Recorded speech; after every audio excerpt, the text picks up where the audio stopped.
We will then proceed to paragraph 92 of your statement, General Khumalo. I know during consultation you've indicated that before you take us through the evidence, you'd just like to give a brief description of what Gauteng counterintelligence operation was about and how it subsequently led to the discovery of the infiltration. So if you could just start off by giving a brief description of Gauteng counterintelligence operation that was undertaken. Thank you, Honorable Chair.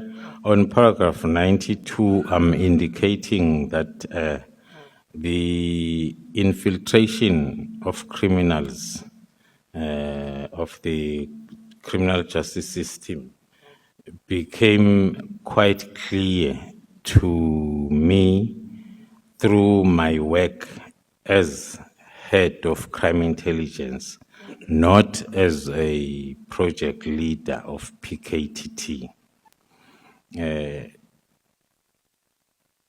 There was an operation or investigation conducted by Gauteng Organized Crime Unit, which was a normal investigation of a murder of Mr. Aman Swart, an engineer in Vereeniging, and we were not aware of that investigation.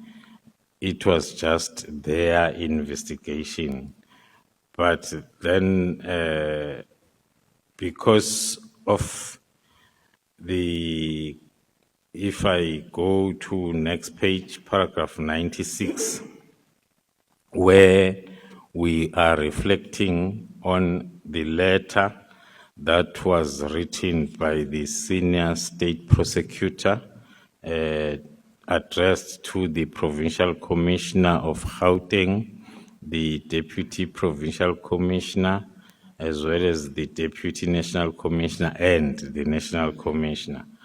On that letter, the prosecutor was highlighting the threats that the investigation itself, as well as the investigating officers, were facing, mainly because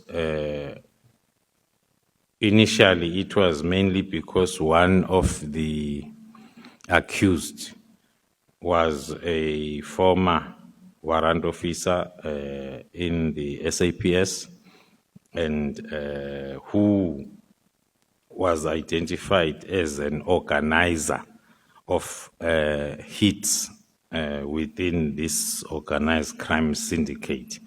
And then the prosecutor went on to explain the other challenges other than the threats against the investigating officers. In paragraph 100, the prosecutor is raising the issue of the ballistic report, which was excluded whilst it contains crucial information that linked the suspects to a firearm that was used in the murder of Mr. Swart, which is another threat now to the investigation itself, to the evidence. In paragraph 101, we are indicating as to what the prosecutor said in terms of that ballistic report, that the forensic analyst failed to link the AK-47 cartridge cases with the murder weapon that they were found in possession.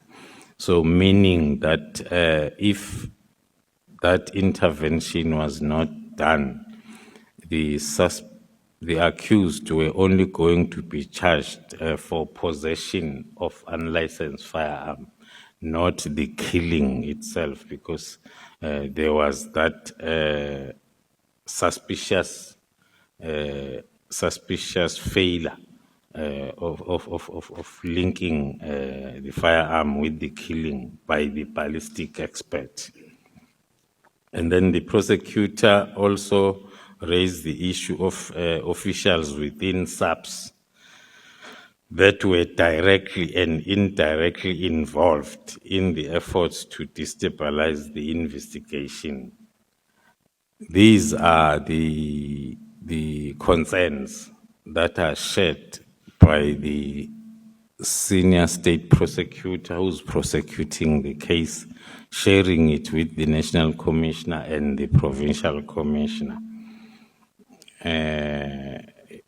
That talks to the incomplete ballistic report, the interference, the issuing or warning and threatening the members. So the members that were investigating were threatened by their own seniors. And then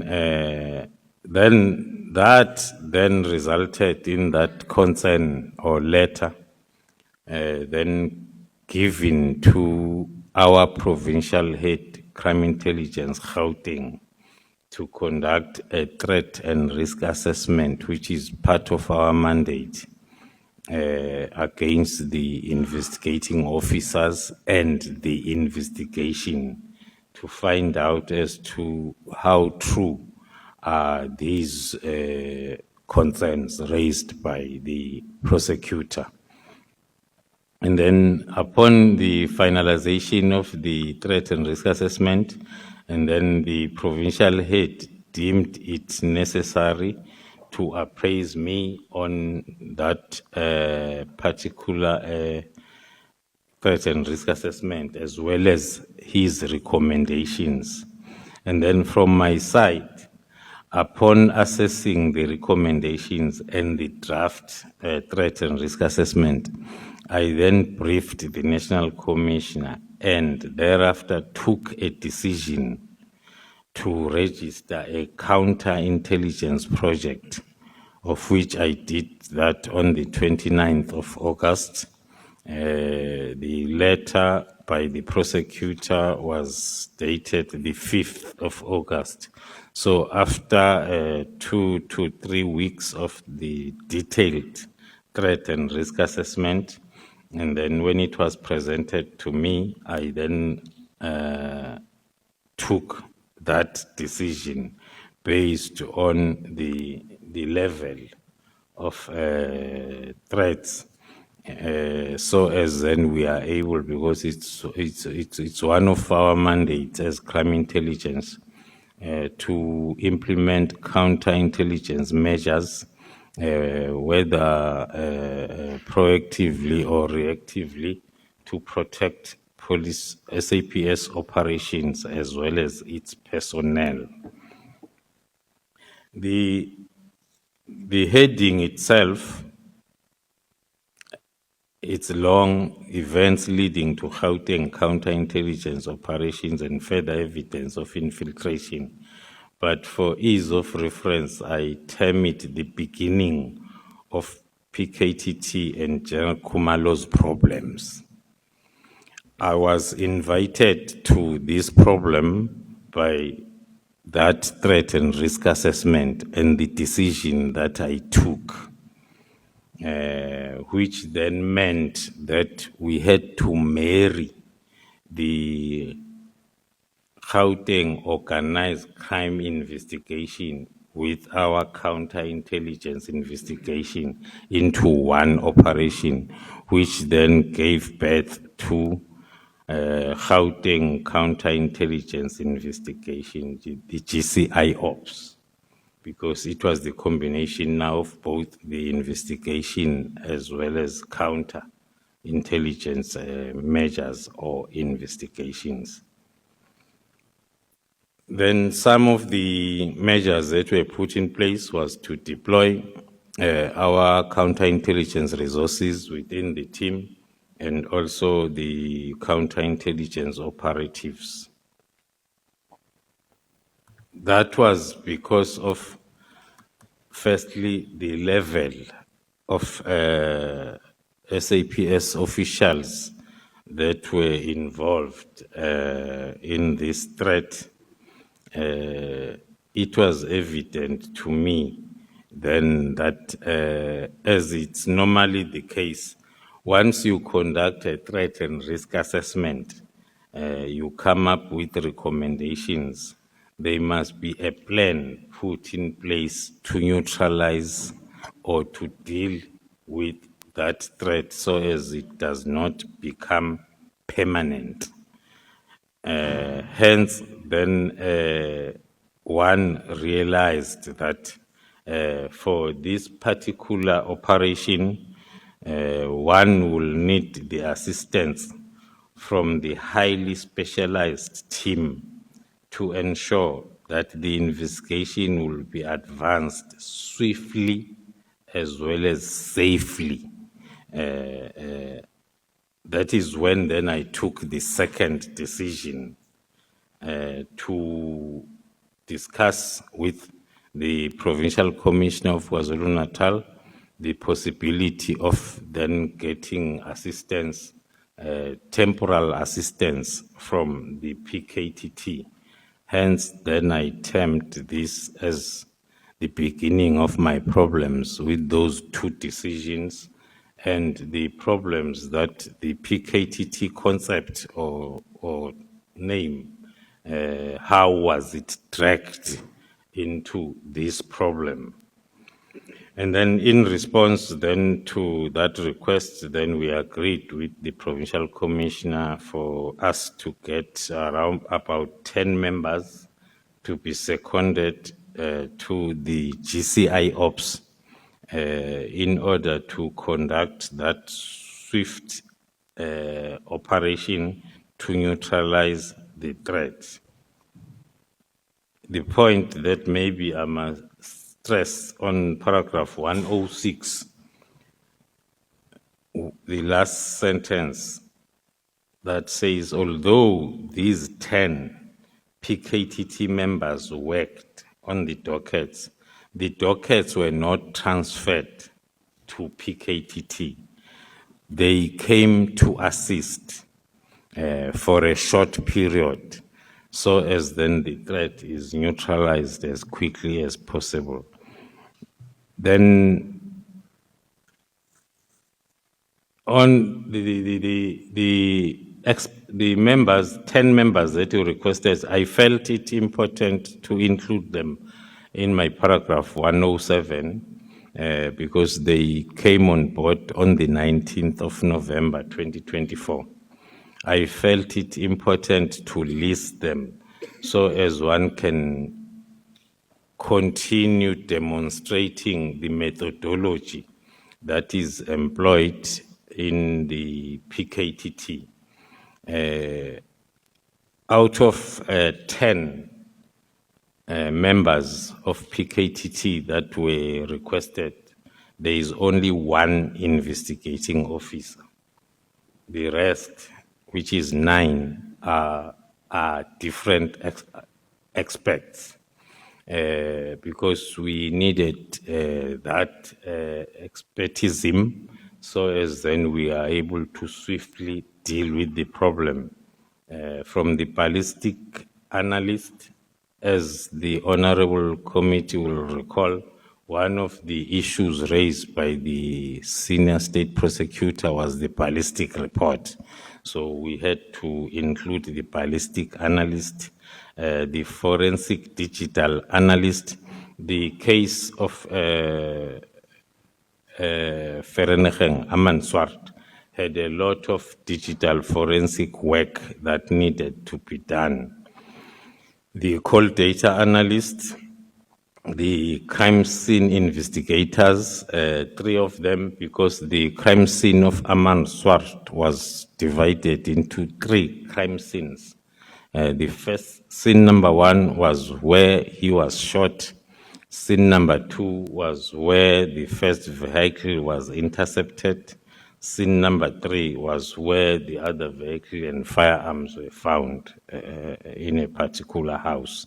So we had to get those 3 crime scene investigators, and then we had to get an operational analyst and the commander who understands the PKTT methodology, as well as the designated firearm officer who was going to work on also the firearms together with the ballistic analyst.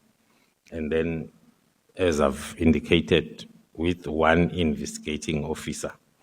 From paragraph 108 to 109, maybe read with 107, one is demonstrating the swiftness.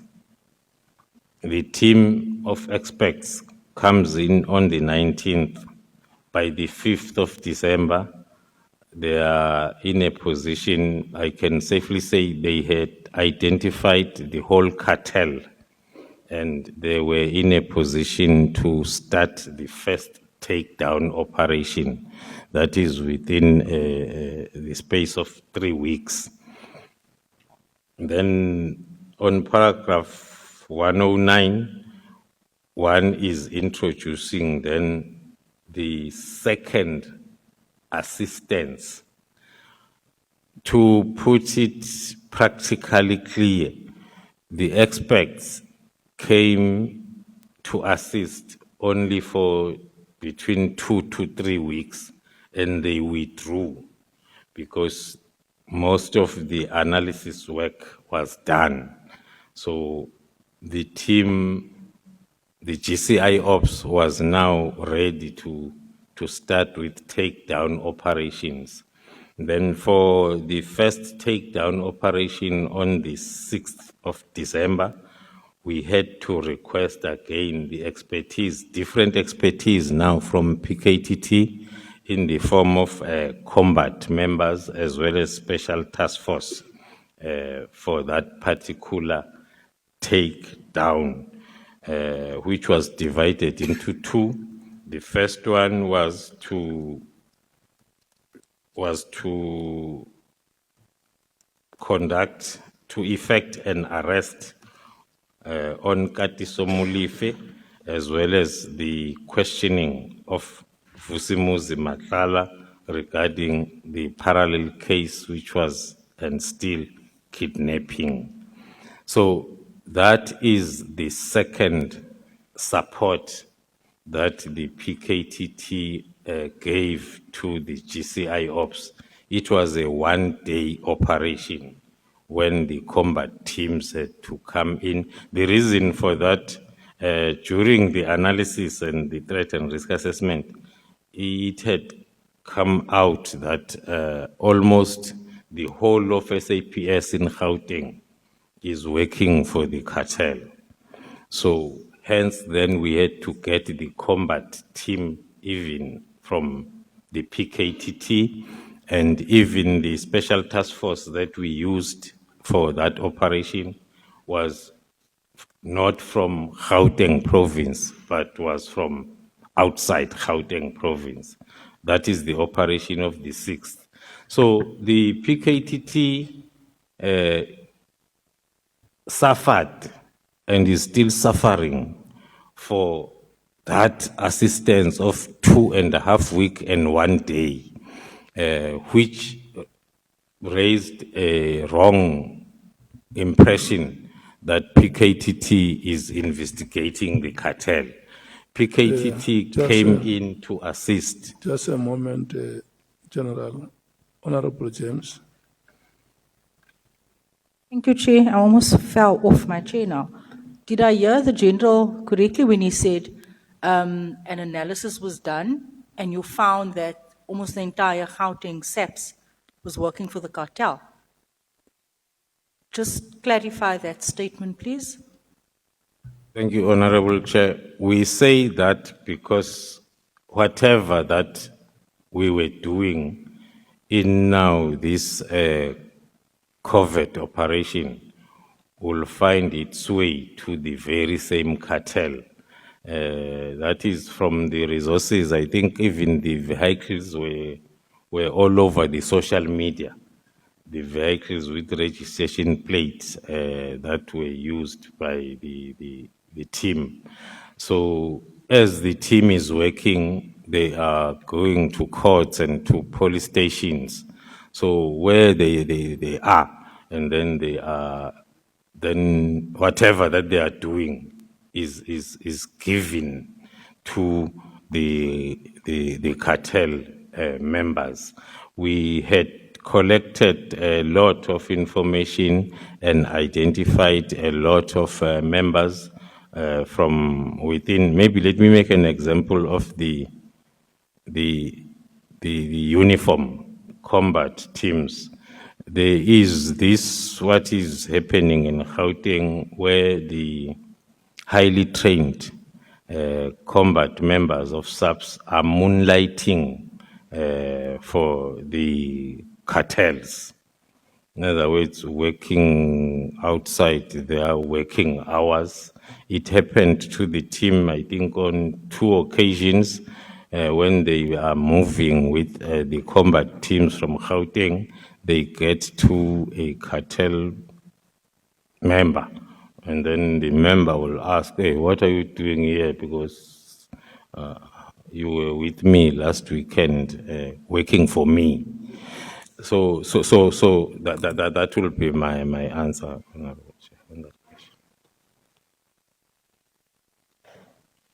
Thank you, Chair. I'll get into it when it's question time.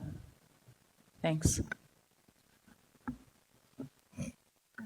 General Khumalo, and just further on that, speaking about the moonlighting of... Let's switch off the microphones.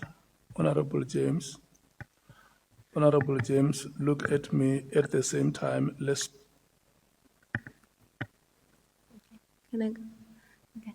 General Khumalo, just from what the question that Honorable James was asking, you mentioned specifically in your statement that when you arrived at Mr. Molefe's residence, you note that he was identified as a suspect, and when you arrived at his residence, you say in paragraph 111, on 6 December, the investigative team, including members of the PKTT, proceeded to the residence of Mr. Molefe in an attempt to locate and engage with him. And during the operation, the following suspicious interventions took place. And you proceed to describe certain events that happened at the residence of Mr. Molefe. Could you just briefly explain to us, as you take us through those events, what your perception was of the presence of these members of the Hawks, as you described, and the Metro Police when you arrived at Mr. Ket Molefe's house? Thank you, Honorable Chair. On paragraph 111, 1 and 2, I'm introducing the happenings or the events of the 6th of July, of December, during that 2-in-1 operation, maybe also to back up the point that I tried to raise when Honorable James asked the question. With PKTT, I've heard some people trying to associate us with being violent. That one, I can assure the committee, were the most professional team. Each and every operation is planned thoroughly. So when then we were at the initial phase, which is the surveillance phase of the operation, that is when then we came across a JMPD officer who is part-time working for, according to our information, for Katiso Molefe, Officer Johnny Mohatle, who was then dispatched by Molefe to come and check this suspicious car, our surveillance car. That was that was part of our phase 1 operation, which is surveillance and monitoring. I'm introducing the second incident during the course of the search. Now, I'm still going to maybe go into details in terms of the JMPD officer.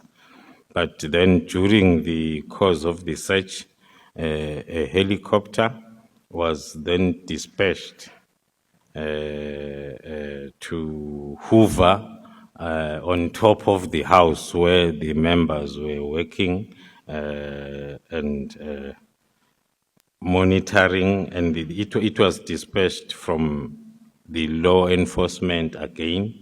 It's normally dispatched then through the JMPD when or if they are CIT incidents or any other. So that was the second encounter that the team had to deal with. Before then, two groups from DPCI arrived at different times to the scene of crime, to the scene where members then were effecting just the arrest.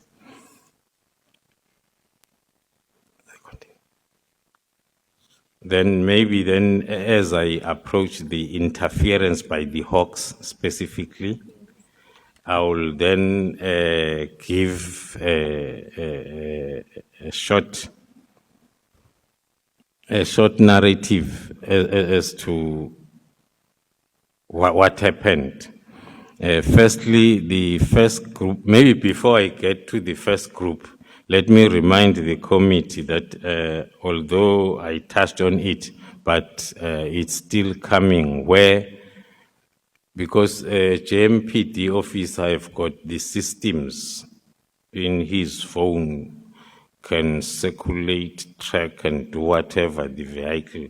So he gave feedback. Okay, he came into Katiso Molefe's house, took him out, driving in a JMPD official vehicle to go and look for this suspicious vehicle. And then he did confirm that this is an SAPS vehicle. So I'm citing that Katiso Molefe was aware well in advance that there will be a police operation in his house. And then as then the operation starts, that's when then the first group from DPCI is dispatched by their generals to come and check what's happening. General, I don't want to interrupt, but maybe just on the Metro Police that you've mentioned, I'm not sure if it is clear what you are saying in relation to the involvement and participation. And I'm trying to get to the extent of the participation of the Metro Police. Were they interfering? What did their presence represent in relation to the arrest that was affected? I think we get an explanation that you found these officers there, but I'm trying to understand, were they trying to interfere and prevent the operations from unfolding? Is that what we... Maybe then through you, Honorable Chair, because the first paragraphs I was introducing the two types of interferences. Then my next paragraph talks to the interference by the Hawks, and then the next one from paragraph 1 to 2 talks to the interference by JMPD. That's where I was going to be detailed when it comes to. So the first part I was just introducing those. As I indicated, that was the beginning of the problems of PKTT and Khumalo. And the most important dates of December that we treasure, and we make sure that in our diaries they are circled, is the 6th of December as well as the 31st of December. That is Khumalo and the PKTT when their problems started. It was the most difficult takedown operation. So maybe to go back to the support, the only reason why that operation was a success is because of the decision to request the combat teams of PKTT to come and assist on that one-day operation. Because if we did not do that, up until today, Katiso Molefe was not going to have been arrested. because one could realize that the local resources will not stand this pressure, or everything that was happening on the 6th. Then summarizing the interference by the Hawks, I'll try to summarize it such that the honorable committee is not confused. There was the first group led by Captain Kruger that came and wanted to know what's happening, and then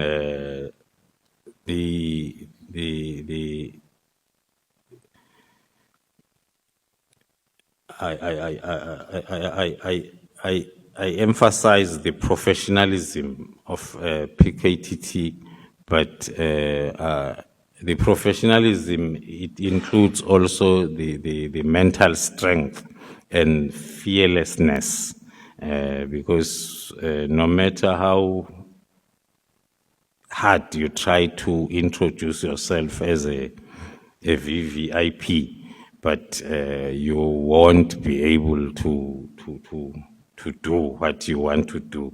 So then there was an engagement with Captain Kruger's team. He then also dropped the name of Brigadier Mukwena from DPCI, and after that, the name of a divisional commissioner, Lieutenant General Mboto, as well as the national head himself, as people that had sent them to come and inquire as to what's happening in Katiso Molefe's premises. And then the team, DPCI team, was informed that it's a police operation, and then there is nothing wrong. But then they remained there in the site for a long time. But one can safely say then they could not achieve whatever then the objective that might be there. Then the second team of TOMS is a tactical operations management section, like tactical teams, combat team of DPCI. The second team also came, and the same thing happened. They could not then successfully interfere with the operation. We can still call it an attempt. And then the situation was contained up until then the arrest was effected, and we are indicating that there was also another team from DPCI that came then led by Captain Norkie, sent by the provincial head of DPCI also to the, so it was now more DPCI than GCI ops that are conducting their lawful operation. From our side, we are still convinced that it was an interference with the operation, with the lawful operation. And if we are in a situation where the lieutenant generals are the SOSs of suspects or criminals that police officers are dealing with, then we might have a real problem, especially looking at the DPCI level.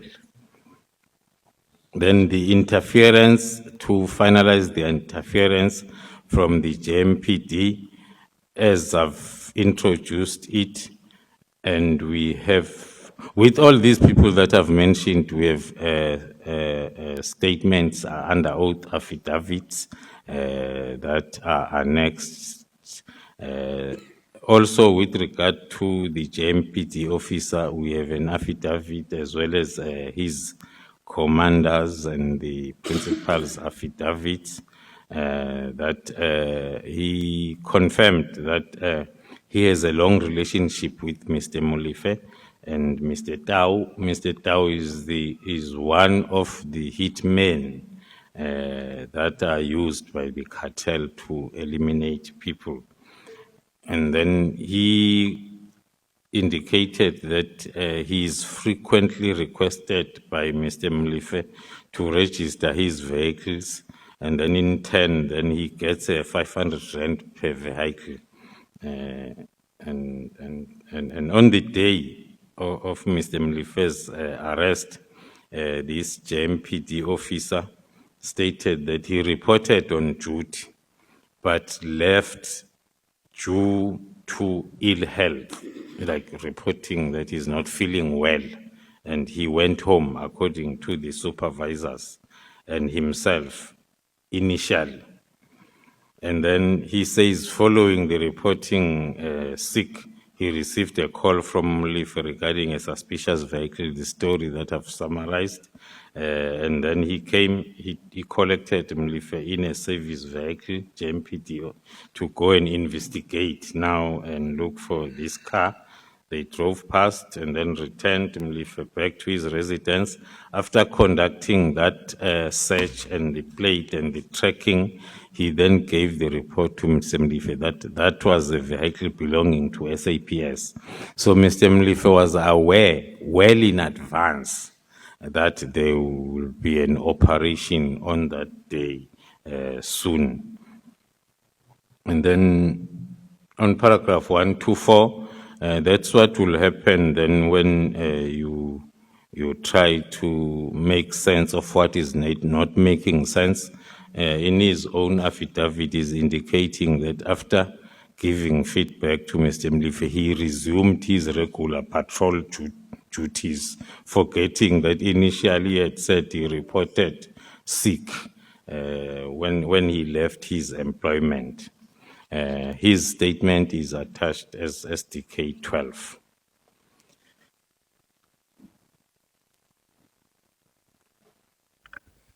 Thank you, Where Chair. is this official, General? The official that you make reference to in that paragraph?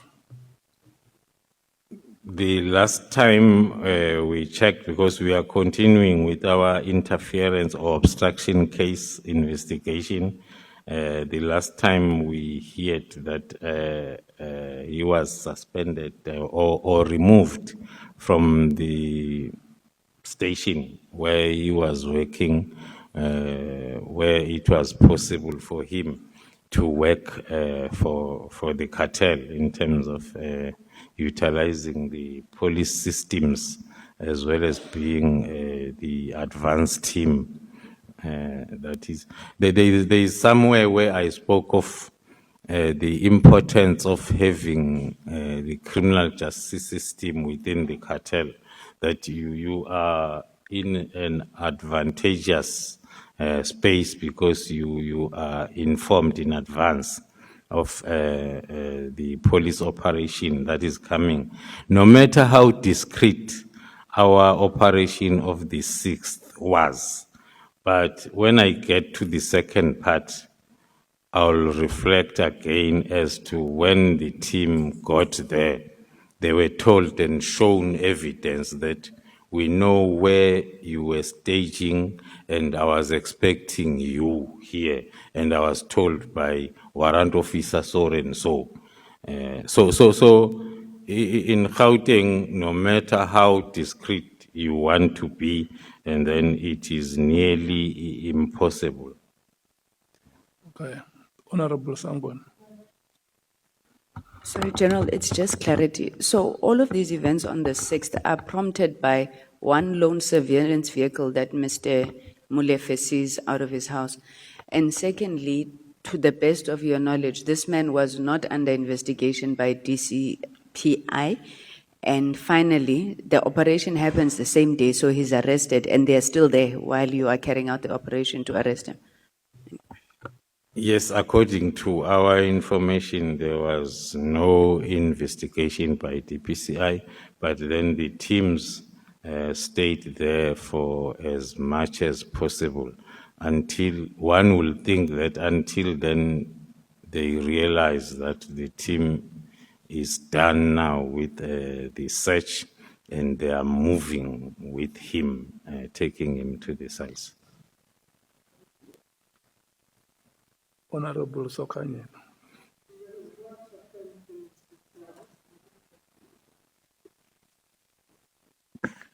Mr. Tau, what happened to him, the hitman used by the cartels, who was with Mr. Molefe?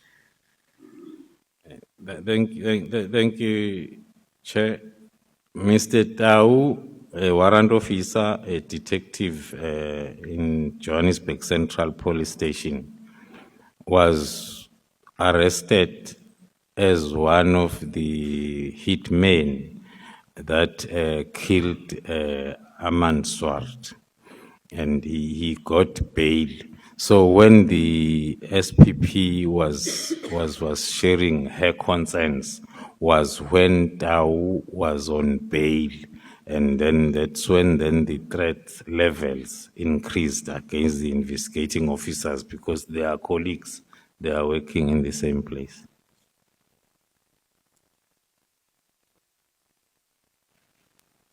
Honorable Ngola. Thank you. Just a quick one, Chair. Did the state oppose the bail of Mr. Tau in the bail proceedings? Thank you, Chair.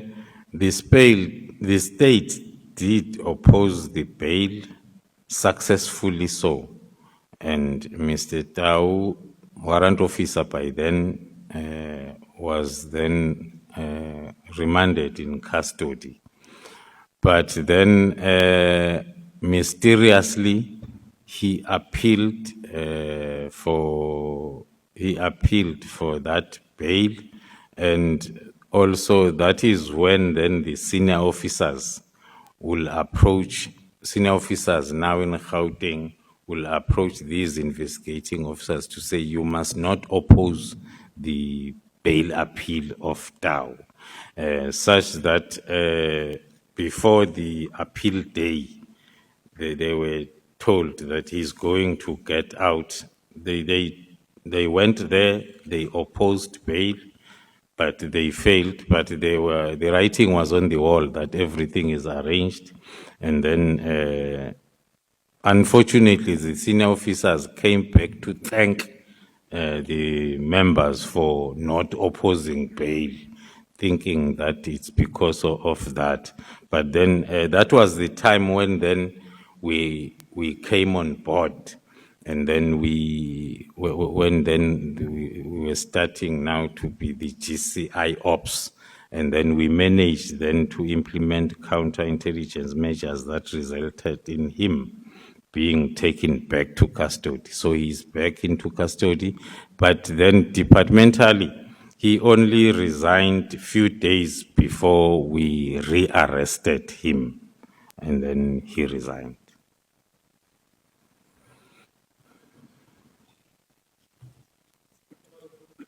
Honorable Matthews. Thank you, Chair. Just a question of clarity.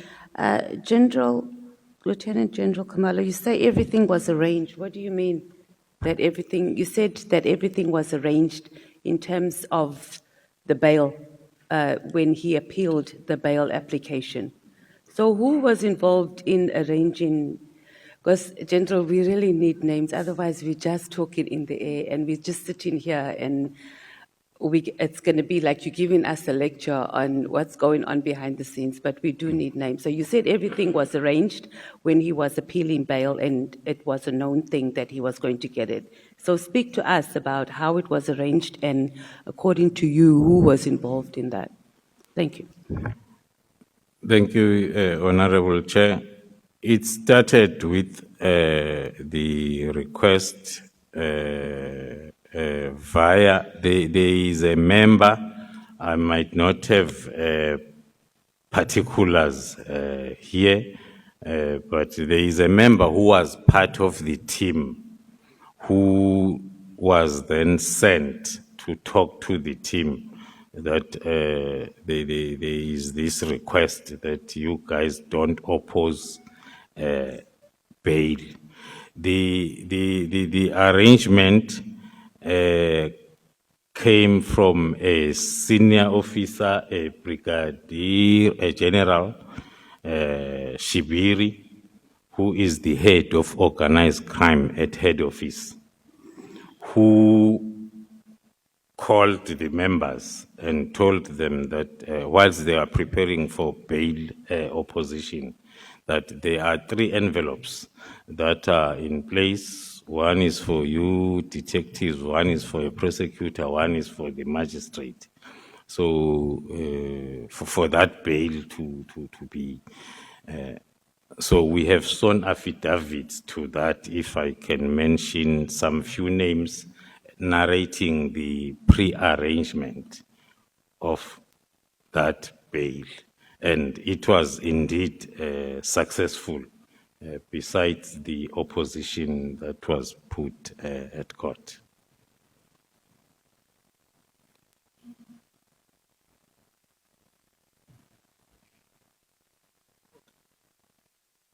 I see Honorable James, Honorable Malema. Thank you, Chair.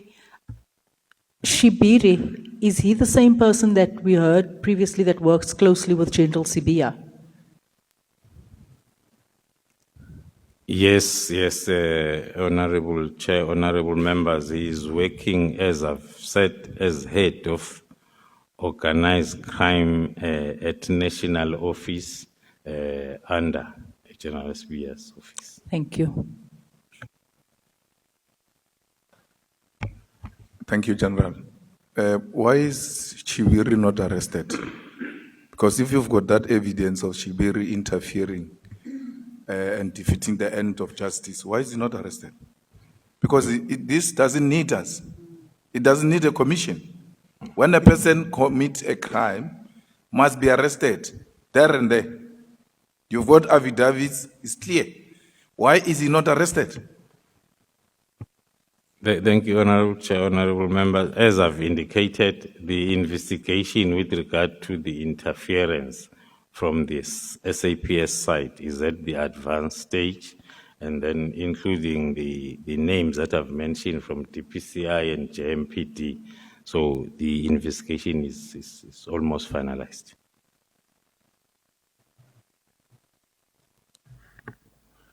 The South African public wants to know the people who do this investigation, the authorities that are being reported to, do they have this information? Okay, or maybe to put the question different, is Shibiri on suspension? Currently, according to my information, he was moved out of the organized crime environment. I'll have to check if then the suspension process has been finalized. You are not sure if he's on suspension or not? I'm not sure.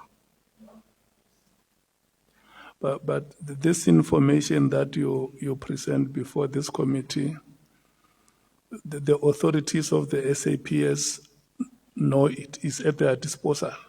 That is positive, Honorable Chair. Maybe what we should do, honorable members, is to write to the head of the SAPS and request for information on this matter. Honorable Malema. Yeah, not information, Chair. An explanation why is Shibiri loitering in the offices of the police? Because it doesn't belong there. If there are serious issues of this nature, the disciplinary matters should have kicked in immediately, and then the criminal process should also be at an advanced stage. So the General says the investigation is at an advanced stage. We understand that language.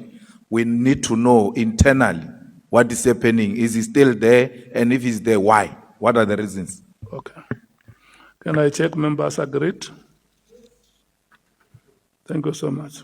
So we will write to them, and when the committee meets on Monday, I just hope we should be having the response of the SAPS on this matter. Advocate Mkhwaitsi, may we please proceed? Sorry, General, is there something else that you'd like to add in relation to the infiltration? Maybe rounding off, I must mention one of the coincidents on the 6th, on both operations. The first one in Katiso Molefe's house, the team was approached by the driver, who then asked the team, and we have an affidavit also to that effect, indicating that is the team aware that Katiso Molefe is a friend of the minister as they are arresting him. Now, on the afternoon's operation, when the team now is at Kat Matlala's house, he also indicates that they are messing up his plan or schedule, because he was supposed to be meeting the minister at that time. So that is another coincidence of the 6th on two different operations.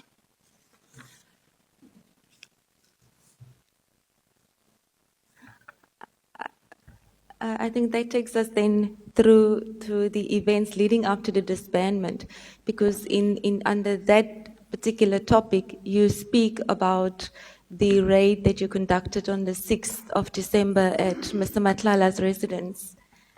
Yes. And you indicate in paragraph 127 of your statement that a second operation was implemented on the 6th of December 2024, which relates to the kidnapping of Jerry Bushocha. Now, if you could just briefly take us through what happened at the residence of Mr. Ket Matlala, and just briefly explain whether you have managed to, what you discovered while you were visiting the residence of Mr. Matlala. Thank you. As I indicated earlier on, that it was two operations in one on the same day. We were conducting the lawful search without a warrant, based on the information that we were having, which was on the verge then of disappearing if we did not act. But be as it may, hence the team from the special task force that we had to rope in from another province was for that particular operation, because we know and we knew that around Mr. Matlala there are special forces and special task force former members that are there. So because it was then a surprise search operation, we had then to get the proper capabilities. And then indeed that operation was conducted in the afternoon of the same day. It was with regards to the case of kidnapping of Jerry Bushocha, that the team was investigating, and then with the view of getting evidence that the team had confirmed that it's there. But it's one of the incidents that I've mentioned, that when the team got there, they were then informed that the Mr. Matlala was waiting for them. He is aware as to where and what time they were preparing to advance to the house. Hence, then the operation was not as successful as it was expected to be. And then moving on to paragraph 129. During that operation, then it was established that Mr. Matlala was not in compliance with the Firearms Control Act. Hence, then the inquiry was registered, and then 4 of his firearms, as well as 5 cell phones, were confiscated then under that Brooklyn Inquiry 1 of 12, 2024, so as then the investigation could continue. I've already touched on the first coincident of the minister's name being dropped in both operations. And then another coincident on the same day, on the 6th of December, at the time when these two operations were ongoing. This is the time Advocate Johnson sent a formal email to both Divisional Commissioner of Detectives as well as the Deputy Provincial Commissioner of Detectives in Gauteng, requesting access to the dockets that had been reported by the Member of Parliament, Mr. Fadel Adams, against me, the executive of crime intelligence, that is responsible for GCI ops. The dockets were requested as a matter of agency on that day, the 6th of December, when the operation was on. That is attached then as Annexure SDK 13, that agent request of those dockets. Hence, then, as I said when I started the discussion under this paragraph, that the December, especially the 6th, was the beginning of the problems of PKTT and Khumalo. That ran up until now, because there are lots of coincidences that are very difficult to associate them with something else other than the protection of who we started to deal with on the same day, the 6th of December. Just on that, General Khumalo, before you move on from that paragraph 130 where you refer to the letter by IDEC, which we can see on page 120 of the big bundle.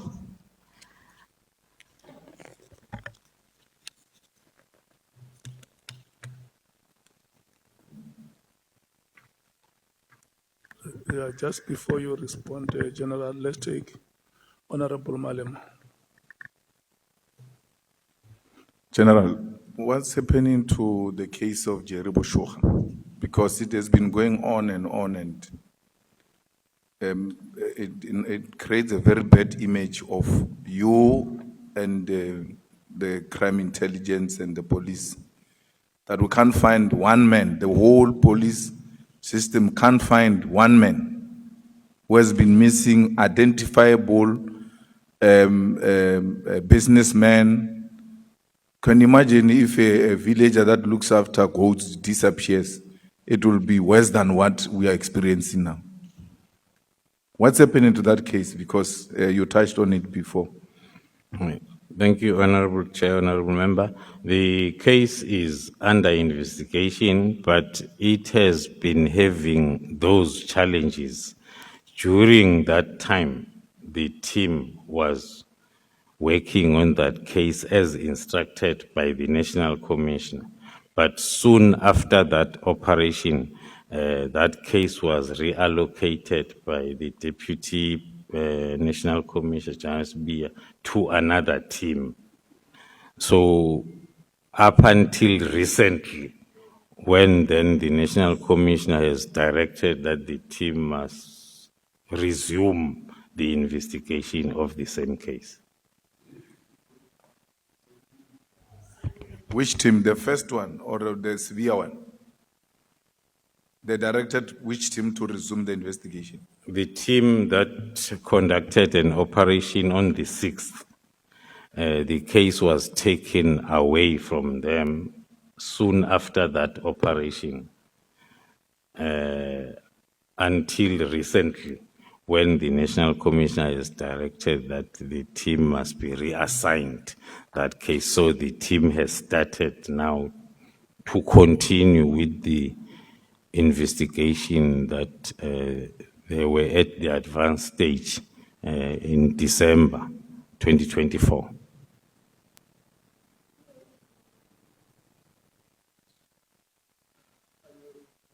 And Honorable Malo, can I check? I see there is a flurry of hands. Honorable Mattheys, Honorable Ngola, Honorable Sangoni, Chief Whip, Honorable Skosana Bangazita. Let's take the hands in that order. Mine is just before we move back. We were talking about the raid at Matlala's place. When he was before us, he said that the team, okay, I wouldn't use the word abuse, but the children were not moved in a safe place and neither was his wife. Can you speak to that? Like what precautions were taken to ensure, I mean, the kids are small, the wife was not necessarily involved, and he painted a horrible picture of what the team did when they did the raid. So if you could clarify that for us, please, General. Thank you, Honorable Chair, Honorable Member. I can confirm I touched on professionalism that we instilled in the team in dealing with whether you are a suspect or you are a witness. We are always very professional, and the team confirmed that the operation in Matlala's house was conducted in a normal, professional way that we normally conduct operations. Maybe some of the evidence will come as I continue when there were attempts to open cases against the team, and the wife did not buy the story of writing that statement. But I'm going to touch on that. But our procedure is simple. Each and every operation, there is a commander that is in charge. Everybody is acting under the command of that commander. If there are minor children, is the commander who takes care, him or herself, of minors, as well as if we have confirmed that there are also females within the target, that there are females that are going to take care of the females. And normally the team won't deal with a person that they are not there for.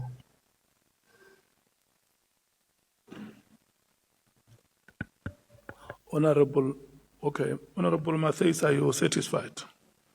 Honorable Ngola. Thank you very much, Chair. General, let's go back to Honorable Malema's question. I think I missed you on what distracted the first team for the second team to be appointed. Where was the first team extracted? From CI or from the PKTT? Or it was a multidisciplinary team as well? The one that was investigating the case of... It was... Oh, sorry, Honorable Chair, Honorable Member. It was the GCI Ops, which is assisted by PKTT, that was investigating up until the 6th. As I indicated, that from the 19th, there are specialists that came in to work on these two cases. So it happened that because on the second case of kidnapping, you needed a proper and thorough digital forensic analysis to analyze the video footages that are so there was a lot that was done during that time also on that case. Hence, then we were ready for the search and seizure unannounced one because of evidence that we had. So it was the same team. But then soon after the operation of the 6th, and then the case was reallocated to the team that is in the office of the Deputy National Commissioner, Crime Detection. But General, the first team was allocated by you. Who withdrew it for the second team to be allocated?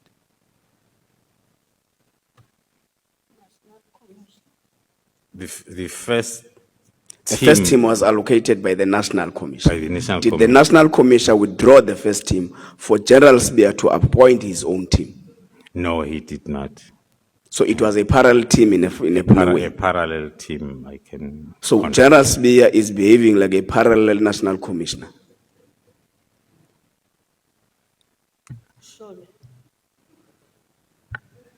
Thank you, Chair. I think the General can't answer the last question. What Let is me the- forgive him. What is the answer or the opinion, General? No, thank you, Chairperson, for rescuing me with my opinion. Yes, if I have to voice my opinion, I can agree with that narrative because one would not expect that what National Commissioner has instructed and then someone else must come and instruct otherwise.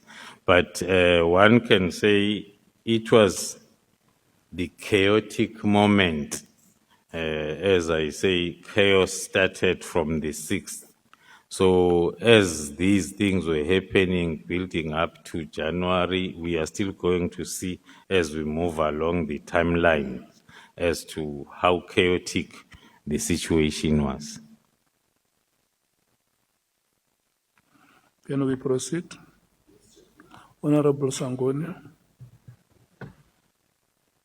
Chair, I suspect I'm covered. I wanted to know from the General what led them to Mr. Matlala's house as a prime suspect. But I think the General has said that there was a lot of digital forensic work that was done.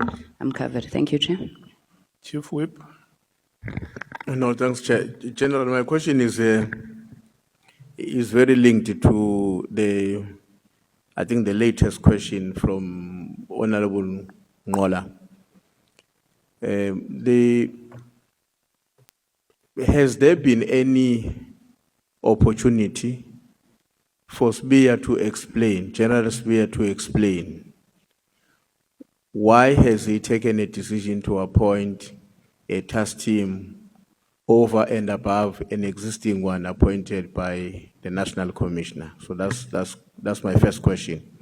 Has there been an explanation provided in that regard? The second question linked to that, when the National Commissioner became aware of that parallel process and yourself, what was your conclusion about what could be the motives of General Spear in carrying out an operation like that, parallel to the one that is sanctioned by the National Commissioner?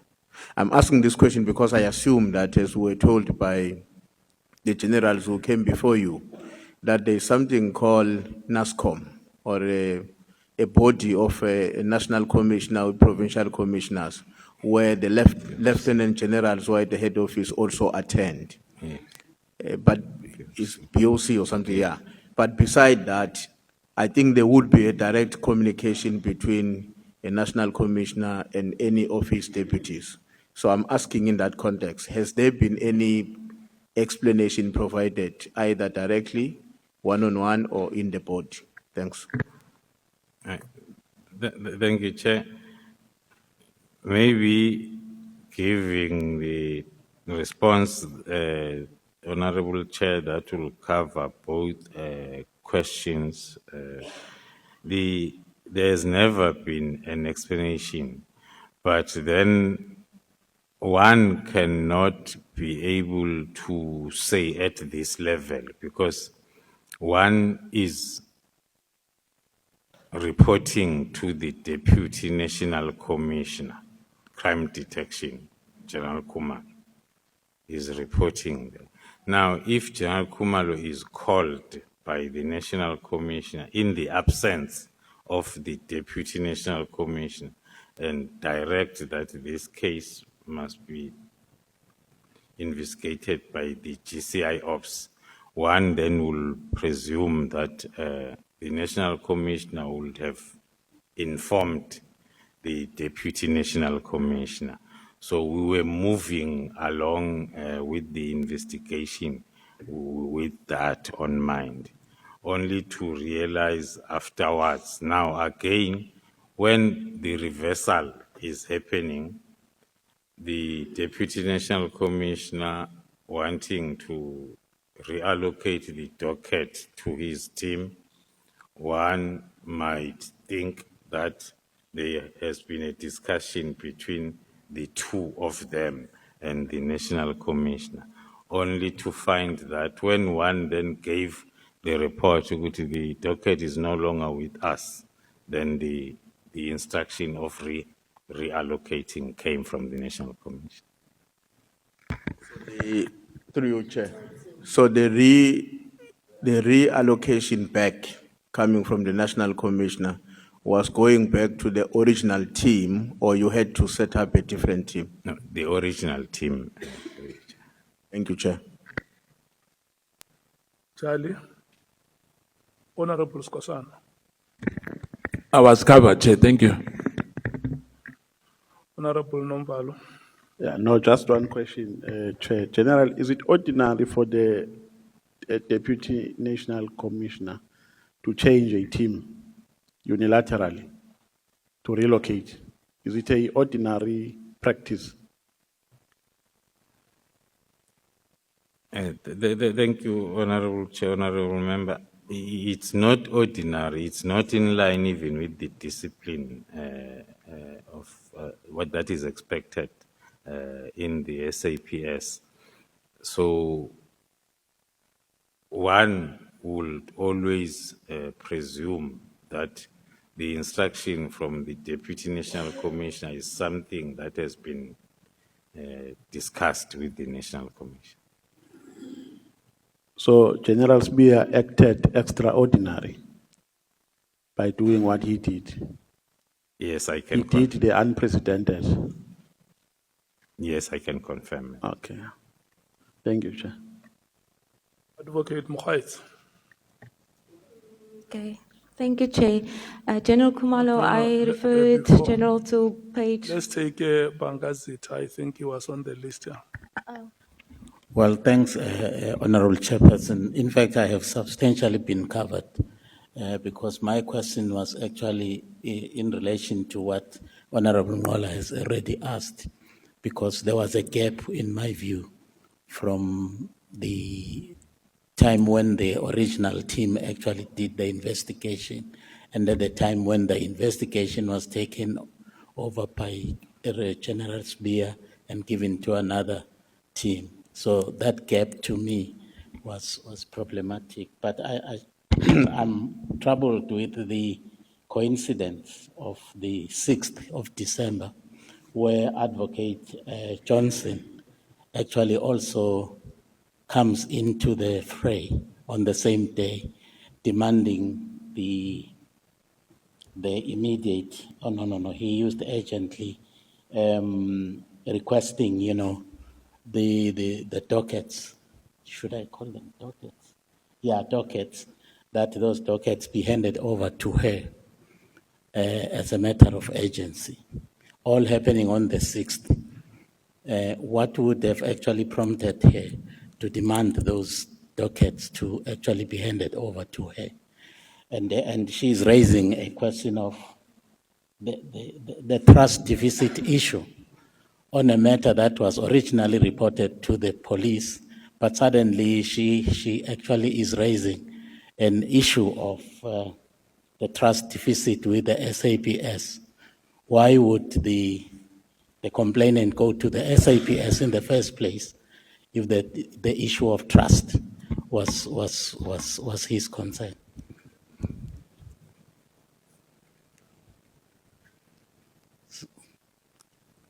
Thank you, Honorable Chair, Honorable Member.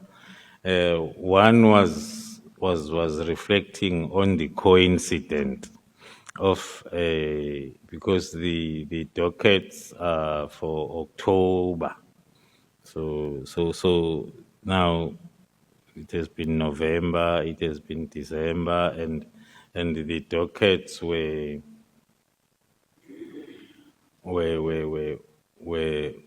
dealt with, were being worked on by the division inspectorate, as it's indicated in the same letter. But then the agency comes on the 6th when we are busy with this takedown operation.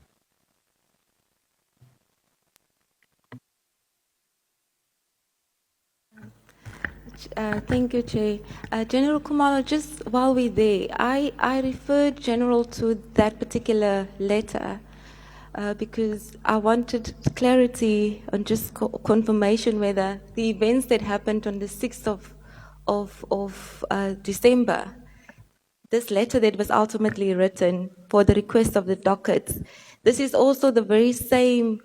Are these the dockets that ultimately led to General Khumalo's arrest in June 2025? Is this connected to your arrest that happened in June 2025? Thank you, Honorable Chair, Honorable Members. Indirectly, yes, because it's the same complainant. But what happened, because on these cases, according to the report from legal services, there was nothing tangible. And then a new case was registered by IDEC other than this, which is a proclaimed case now where we were arrested in June.